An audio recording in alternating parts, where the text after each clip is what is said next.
Moikka! Mulla on tällä videolla teille tosi paljon kaikkea kerrottavaa, joita mä yritän pitää kaikki, mitä mä sanon, tai kaikki nämä asiat, mitä mulla tässä on teille kerrottavana, tai kertoa mahdollisimman lyhyesti. Ettei tästä videosta tule oikeasti mitään tyylin puolen tunnin mittaista. Siis tässä ajassa on ehtinyt tapahtua oikeasti vaikka kuinka paljon, ja mä en oikeasti edes ymmärrä, miten tässä on ehtinytkin kulua näin pitkä aika, että mä oon ylipäätään kuvannut teille yhtään mitään. Wow. Ja jos mä näytän jotenkin väsyneitä tai jotain, niin johtuu hieman siitä, koska mä olen väsynyt. Nämä sanotaanko viimeiset 3-4 viikkoa on ollut tosi stressaavia ja raskaita ja on ollut tosi paljon kaikki meneillään, joka takia kuvaaminenkin tavallaan unohtunut. Ja sitten kun on ollut sellainen, että on muistanut, että ai niin mä voisin kuvatakin, niin sitten en olekaan jaksanut ja niin edelleen. Mutta nyt mulla on tässä tällainen hetki, jolloin mä päätin, että nyt mä kuvaan teille tämän videon. Varmaan teitä kaikista eniten kiinnostaa no meidän hevosten kuulumiset ja muut, mutta mä aion tässä kuitenkin ihan aikana mainita, että mä kävin tossa sitten on pari viikkoa niin kuvaamassa Rovaniemen sellaisia estikisoja Arctic Touria. Ja mä kuvasin niin joka päivä, perjantai, lauantai, sunnuntai ja lauantain. Eikö siis perjantai ja lauantain kuvat on jo mun kuvasivuilla, eli osoitteessa tsaikkanalla8.kuvat.fi. Ja sunnuntain kuvat tulee sinne pikkasen myöhemmin, koska siltä päivältä otin niin paljon kuvia. Jos haluatte käydä katsomaan kisakuvia Arctic Tourista, niin löydätte tosiaan sen mun kuvasivun osoitteella videon kuvauksesta, jos se meni tuossa äsken ohi. Ja kaikista huvittavinta tässä oli se, että kun sunnuntaina se loppui se Arctic Touri, ja mä illalla menin Kemijärvelle, niin heti seuraavana aamuna mä lähdin Ouluun, koska Pradolla oli seuraavana päivänä tai siinä niin maanantaipäivänä, niin klinikka-aikaisesti oli se kontrollikäynti sinne Ouluun. Jos te ette ole katsoneet sitä yhtä videoa, missä mä kerron siitä Pradon vatsahaavasta, niin mä laitan siitä linkin tuohon ylös, tai tulee johonkin tuohon ylös nyt, niin te voitte käydä senkin videon katsomassa. Mutta siis siellä selvisi siellä Oulussa, että se Pradon vatsahaava on nyt sitten parantunut, ja se ei tarvi enää lääkitystä tai mitään muutakaan, eli se asia on nyt onneksi hoidettu sentään. Ja mä olen tosi helpottunut oikeasti, että se saatiin niin kokonaan hoidettua, ja se asia on niin nyt ihan kunnossa. Okei, no silloin samaa syksyn käytettiin Pradoa siellä Oulussa, niin tää meidän AC, joka oli siis meillä kesälomalla, vaihtui Tsaiksi, eli meidän toiseksi hevoseksi. Eli vaihdettiin siinä saman päivän aikana, eli AC tuli takaisin tänne Rovaniemelle, ja Tsai tuli tältä Rovaniemeltä tuonne meidän kotitallille lomailemaan, ja se on nyt siellä jonkin aikaa, ja minä en nyt ihan tiedä kuinka kauan pitää katsoa sitten, kun se tuntuu hyvältä, niin se voi sitten viedä takas töihin. Eli Tsai on tällä hetkellä meillä ja AC on takas Rovaniemellä. Ja meillä on oikeastaan nyt Tsaille, niin ollaan satulaa etsimässä. Se olikin oikeastaan toinen asia, mistä mun piti teille puhua. Eli ollaan siis etsimässä Tsaille sopivaa satulaa. AC oli vähän silleen kokematon, joten musta tuntuu, no sanotaanko, että mä en luottanut itteni niin paljon, että mä olisin voinut sillä ratsastaa. Sillä ei ole ratsastettu kuin tyyliin vaan ehkä muutamia kertoja, ja se oli muutenkin vähän sellainen vilkas, joten mä en kokenut hyväksi vaihtoehdoksi, että mä ratsastaisin sillä itse, jonka takia mä en ratsastanut sillä koko aikana, kun se oli täällä, tai siis meillä tuolla Kemijärvellä, mutta Tsailla silloin on ratsastettu ennenkin, ja mä oon ratsastanut sillä kanssa itse aiemmin, ja me ollaan nyt katsomassa sille sopivaa satulaa. Maijan satula ei siis mene sille, niin kuin mä ehkä ajattelin, että mä alkaisin sitä sillä käyttämään, mutta se ei mene sille, koska Tsain säkä on tyyliin koko Mount Everest, ja se ei vaan mene se Maijan CVT sille todellakaan. Se tarvii sellaisen satulan, missä on vähän enemmän säkätilaa. Meillä tällä hetkellä on tulossakin sovitukseen muutama sellainen satula, missä on pikkasen isompi säkätila. No ongelmat ei loppuneet tuon Tsain satulan etsimiseen tai siihen, että satula ei ole vieläkään löytynyt, ja Tsai on ollut meillä vissiin 2 viikkoa, tulee kohta täyteen, vaan Pradosta. Te olette ottaneet ihan hirveästi sitä ratsastusvideoa, kun mä ratsastan Pradolla, mutta nyt on tullut melko iso ongelma, jos näin voisin sanoa asian, joka liittyy nimenomaan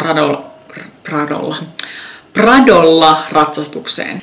Mä itse luulen, että tämä ongelma johtuu jostain varusteesta, joka sille ei mene todennäköisesti kuitenkin satula, koska se on saanut jonkun verran lisää selkäliasta nyt tässä aikana, kun se on ollut meillä.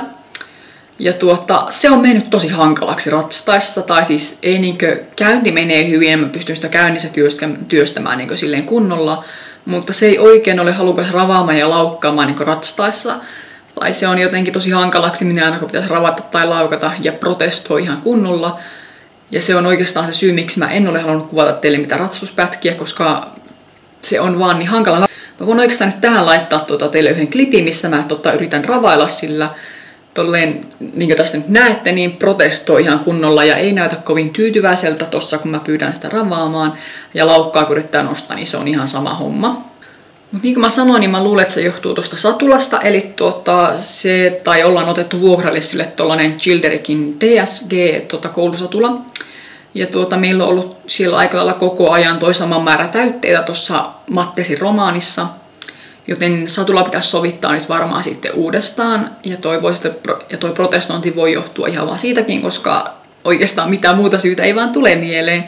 Kun se koko hevonen on ihan päällisin puolin tutkittu ja se vatsahan vaikka ei enää millään lailla vaikuta siihen, kun se on kokonaan parantunut. Ja se satula-asian takia mulla on ajateltu, tai ei mitään ajateltu, vaan ollaan nimenomaan viemässä Pradoa Rovaniemelle, yhdelle rovaniemeläiselle valmentajalle joksikin aikaa. Eli hän katsoo Pradolle sitten sopivan satulan ja ratsastaa Pradolla jonkun aikaa, niin että sanotaanko, että viime aikojen ratsastukset, tai kun mä oon ratsastanut Pradolla, on mennyt vähän huonosti nimenomaan tämän ongelman takia, kun mä en ole oikein päässyt menemään sillä kunnolla muuta kuin käyntiä.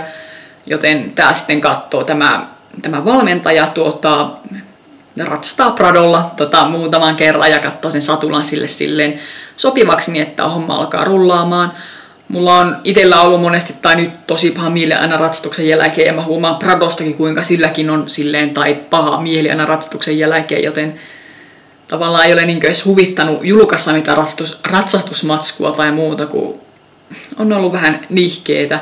Prado siis tosiaan lähtenyt viikonloppuna tai tulee tänne Rovaniemelle ja vissiin joskus ensi viikon puolessa välissä haetaan pois se sieltä. Ja nyt muuten aurinko tekee kiva heijastuksen tuohon mun otsaan. Joo, oli mulla vielä yksi asia, kun mun oli taas pakko luntaa tästä mun puhelimesta. Eli joo, mä en tiedä miten mä tän aloittaisin. Mutta mähän lupailin jo aiemmin, että kun mä saan 3500 tilaajaa mun kanavalle täyteen, niin mä arvon teille tilarin. Mun tavallaan piti pitää tää tilariarvonta niin jo siinä, kun mä sain sen 3000 tilaajaa täyteen, mutta just silloin mä avasin sen mun tilarijonon ja siinä tuli aikamoinen määrä tilauksia, niin mä en voinut tätä silloin pitää. Joten mä ajattelin, että no mä siirrän sen siihen, kun mä saan 3500 tilaajaa täyteen. Ja kuinka ollakaan, se on tullut tässä välissä täyteen, kun mä olen taukoillut. Kiitos ihan tuonnesti kaikille teille, jotka olette tilanneet mun kanavaa. Mä tiedän, että on ollut viime aikoina tosi epäaktiivinen ja mä tiedän senkin, että tosi moni on oottanut multa videoita, etenkin sitä Pradon ratsastusvideoa, samoin sitten loimien esittelyvideo ja näitä. Mä tiedän ja mä olen erittäin pahoillani ja mä oikeasti ihan suoraan sanoen tunnen huonoa omatuntoa, kun mä en ole teille tehnyt videoa. Ja se tilariarvonta siitä vielä sen verran. Tämän videon kommenteissa siihen ei vielä voi osallistua. Mä teen siitä erikseen jonkun videon toivon mukaan tässä viikon sisällä, mihin te voitte sitten sen videon kommentteihin laittaa ne ilmoittautumiset siihen arvontaan. Ja mä vielä vähän tarkemmin mietin niitä sääntöjä ja näitä, että millaisen tilarin voi tilata, koska mä nyt tietenkään en laita ihan niitä kaikkia arvokkaimpia kankaita siihen, että niistä pystyisi tilaamaan. Että mä vielä mietin nuo asiat tai nuo käytännön asiat ihan loppuun asti ja sitten laitan sen arvonnan pystyyn, mutta mä en ole unohtanut sitä, koska mä olen sen teille luvannut, joten mä sen myös teen. Mutta musta tuntuu, että tää video on tässä, koska mun pitää oikeasti editoida täällä tässä saman illan aikana, kun mä lupasin eilen Instagramissa, että mä julkaisen tämän videon tänään. Ja mä olen tosi väsynyt, joten mun on oikeasti pakko alkaa tätä nyt editoimaan, niin ettei tää nyt mene ihan hirveän pitkään kuuseen. Kiitos, että sä katsoitte videon. Jos tykkäsit, niin paina peukut ylös. Ja jos et ole tilannut mun kanavaa, niin nyt on hyvä aika tilata. Ja mennään sitten seuraavassa videossa hyvin pian, joten heippa sinne asti!